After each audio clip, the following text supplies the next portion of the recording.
ଆରେ ଭାଇ ଆଳୁ କିଲେ ପିଆଜ କିଲେ ଦେବ। ହଉ ହଉ ଦେଉଛି ଆଜ୍ଞା, ଟିକେ ରୁହନ୍ତୁ। ହଉ ହଉ ନିଅନ୍ତୁ ଆଜ୍ଞା, ଆପଣଙ୍କର କିଲେ ପିଆଜ ଆଉ 2 କିଲୋ ଆଳୁ।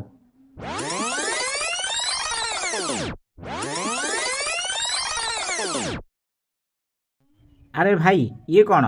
ମୁଁ କିଲେ ପିଆଜ କିଲେ ଆଳୁ ପାଇଁ କହିଲି, ଆଉ ତୁମେ କିଲେ ପିଆଜ 2 କିଲୋ ଆଳୁ କ'ଣ ପାଇଁ ଦେଲ? ଆପଣ ବା କିଲେ ପିଆଜ 2 କିଲୋ ଆଳୁ କହିଲେ, ଆଉ କ'ଣ ତ ମୁଁ ଇଚ୍ଛାରେ ଦେଉଛି? ହଉ ଗୋଟେ କାମ କରନ୍ତୁ, ଓଜନ କରିସାରିଲେ ନେଇଯାଆନ୍ତୁ। ଆଉ ଓଜନ କରି ଜରିରେ ପୁରେଇ ସାରିଲେଣି, ଆଉ ଜରିରୁ କାଢ଼ିବାକୁ ପୁଣି ତକଲିଫ ହେବ। ଆଉ ଗୋଟେ କାମ କରନ୍ତୁ ନା, ନେଇଯାଆନ୍ତୁ ଆପଣ। ଆଉ ଏମିତି ଯଦି ଆପଣ କିଲେ ଆଳୁ ନେଇଥାନ୍ତେ ତାହେଲେ 2 ଦିନ ସରିଯାଇଥାନ୍ତା, ଆଉ ପୁଣି ଆସିଥାନ୍ତେ, ପୁଣି ଆସିବେ ଏକା ସାଙ୍ଗରେ 2 କିଲୋ ଆଳୁ ନେଇଯାଆନ୍ତୁ। ଆଉ ହଉ ହଉ ଯଦି ଦେଇସାରିଲେଣି ତାହେଲେ ଦେଇ ତ ନେଇଯିବା। ଆଉ ହଉ ସାଙ୍ଗ, ମର୍ଣ୍ଣିଂ ୱାକ୍ ତ ସରିଗଲା, ମୁଁ ଯାଉଛି। ଆଉ ଏବେ ତୁ କୁଆଡ଼େ ଯିବୁ ନା ଘରକୁ ପଳେଇବୁ? ହଁ ହଁ, ଆମର ଆଳୁ ସରିଯାଇଥିଲା, ମୁଁ ଆଳୁ ପାଇଁ ଯାଉଛି। ଆଉ ଆଳୁ କେଉଁଠୁ ଆଣୁଛୁ? କେଉଁଠି ଯିବୁ ଆଣିବା ପାଇଁ ଏବେ? ଆରେ ସେଠି ଯେଉଁ ରୋଡ଼ ସାଇଡ଼୍ ଜଣେ ବିକୁଛନ୍ତି, ତାଙ୍କ ପାଖକୁ ନେଇଯିବି। ଆଉ ରୋଡ଼ ସାଇଡ଼୍ ଯେଉଁ ଦୋକାନ ସେଠି ଯାଉଛୁ? ସେଟା ପୁରା ଠକଟାଏ। ତୁ ଯଦି କିଲେ ମାଗିବୁ ତ 2 କିଲୋ ଦେଇଦେବ, ଆଉ କହିବ ନେଇଯାଅ, ପୁରୀ ସାରିଲେଣି ଇଏ କରିସାରିଲେଣି, ଆଡ଼େ ସେଠୁ ବାହାନା ଦେଖେଇବ। ତା ପାଖକୁ ଜମା ଯାଆନା। ହଁ ରେ ସାଙ୍ଗ, ସେ ମୋ ସାଥିରେ ବି ସେମିତି କରିଛି। ମୁଁ ଆଉ ତା ପାଖକୁ ଯିବିନି। ଆଉ ଯାହା ହଉ ତୁ ମୋତେ କହିଦେଲୁ। ଆଉ ହଉ ହଉ ତାହେଲେ ଯିବା ଏଥର। ଆଉ ଆରେ କମଳା, ଏଠି ମେନୁ ପଡ଼ିଛି, ଦେଖି କହିଲା କ'ଣ ଖାଇବ? ମୁଁ ଗୋଟେ ପିଜ୍ଜା ଖାଇବି। ଆଉ କ'ଣ ଖାଇବ? ଆଉ ଗୋଟେ ଫାଲୁଦା ପିଇବି। ସେଆଡ଼ୁ ଟିକେ ଦେଖିଲ କମଳା।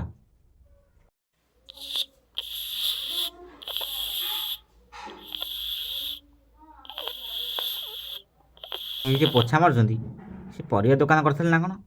ହେଲେ ଏଠି ପୋଛା କ'ଣ ପାଇଁ ମାରୁଛନ୍ତି? ଦୋକାନକୁ ବନ୍ଦ କରିଦେବେ। ହଉ ତୁମେ ଖାଉଥାଅ, ମୁଁ ଟିକେ ଆସିଛି ଆଉ କଥା ହେଇକିରି। ଆରେ ଭାଇ, ତୁମେ ଏଠି ରୋଡ଼ ସାଇଡ଼୍ରେ ପରିବା ଦୋକାନ କରିଥିଲ କି? ଆଉ ତୁମେ କାହିଁ ଏଠି ପୋଛା ମାରୁଛ? କ'ଣ ହେଇ ତୁମ ପରିବା ଦୋକାନ ବନ୍ଦ ହେଲା ନା କ'ଣ? କଥା କ'ଣ କି ଭାଇ, ମୁଁ ଲୋକମାନଙ୍କୁ ଠକୁଥିଲି, ଧୀରେ ଧୀରେ ଲୋକମାନେ ଜାଣିପାରିଲେ, ଆଉ ତାପରେ ମୋ ଦୋକାନକୁ ଆସିବା ବନ୍ଦ କରିଦେଲେ, ଆଉ ମୋର ଜମା ବେପାର ହେଲାନି। ସେଥିପାଇଁ ଦୋକାନ ବନ୍ଦ କରିବାକୁ ପଡ଼ିଲା। ଆଉ ମୁଁ ଏ ଚାକିରିଟା ବହୁତ କଷ୍ଟରେ ପାଇଛି। ଆପଣ ଏଠି କିଛି କୁହନ୍ତୁନି, ଏଠିକି ଠକାଠକି କରିବନି, ଏ ମୋ ସାଙ୍ଗର ହୋଟେଲ, ବୁଝିଲ?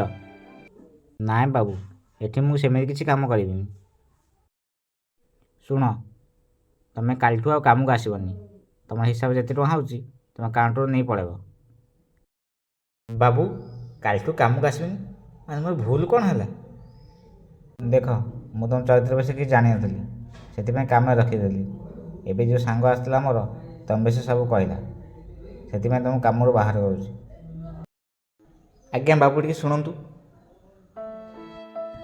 ଆରେ କ'ଣ ହେଲା? ବାବୁ, ମୁଁ ଆପଣଙ୍କୁ କହିଲି ବହୁତ କଷ୍ଟରେ ମୋତେ ଚାକିରିଟା ମିଳିଛି, ଆପଣ ହୋଟେଲ ମ୍ୟାନେଜର ସବୁ କହିଦେଲେ। ଆରେ ତୁମେ ମୋତେ ଭୁଲ ବୁଝନି, ମୁଁ ଏଇଥିପାଇଁ ମ୍ୟାନେଜର କହି ତୁମ ଚାକିରିରୁ ବାହାର କଲି, ଯାହାଫଳରେ ତୁମେ ତୁମ ନିଜର ବିଜନେସ୍ ଷ୍ଟାର୍ଟ କରିପାରିବ ପୁଣି ଥରେ। ହେଲେ ବାବୁ, ମୁଁ ଆଉ ପୁଣି ଆସିବ କିଏ? କଷ୍ଟମର ତ ମୋର ହେଉନାହାନ୍ତି। ଆଉ ତୁମେ ପୂର୍ବ ଭଳି କାହାକୁ ନ ଠକି ପୁଣି ଥରେ ବିଜନେସ୍ ଆରମ୍ଭ କର, ଦେଖିବ ତୁମ ପାଖକୁ ପୂର୍ବ ଭଳି କଷ୍ଟମର ପୁଣି ଥରେ ଆସିବାକୁ ଲାଗିବେ। ହଉ ବାବୁ, ମୁଁ ଆପଣଙ୍କ ଏ ପଦେ କଥାରେ ସମ୍ପୂର୍ଣ୍ଣ ବଦଳି ଯାଇଛି, ଆଉ ଲୋକମାନଙ୍କୁ ଜମାରୁ ଠକିବିନି, ପୁଣି ଥରେ ମୋ ବିଜନେସ୍ ଆରମ୍ଭ କରିବି। ହଉ ହଉ, ତୁମେ ବଦଳିଦେଲ, ସେଇଟା ହେଉଛି ବଡ଼ କଥା। ତୁମେ କାଲିଠୁ ତୁମ ବିଜନେସ୍ ଆରମ୍ଭ କର, କାଲିଠୁ ଆମେ ଆସିବୁ, ତୁମ ସାଙ୍ଗସାଥିମାନଙ୍କୁ ବି କହିବୁ ତୁମ ଦୋକାନକୁ ଆସିବା ପାଇଁ।